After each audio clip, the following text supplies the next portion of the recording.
ก็เลยเป็นปัญญาโตเป็นสติปัญญาโตยอมรับได้บางทีก็ยอมรับได้อันไหนเกิดขึ้นก็ยอมรับได้จนสุดท้ายแม่ได้เห็นว่าแบบก็รับได้เพราะทำไว้ดีแล้วเห็นไหมมีโอกาสเฮ็ดก็เลยเฮ็ดบ่มีไผดีบ่ไผบ่มีไผคำว่าดีกลัวหรืออันนี้กลัวนี่บ่ได้เกี่ยวกับการเฮ็ดเด้หมายถึงใจเบิ่งใจอย่างเบิ่งจากความเสียสละเบิ่งจากงานเบิ่งวัดสอบเจ้าของอยู่ตลอดเวลามันอยู่วัดไปกูคือมีแต่ความบ่ดีแท้น้อยจังซี่นะถ้าเห็นความบ่ดี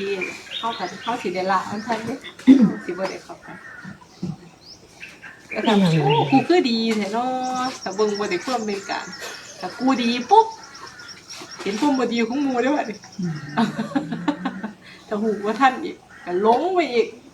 ดีก็ก็รักษาความดีไปบ่ดีก็บ่เฮ็ดนำมันไป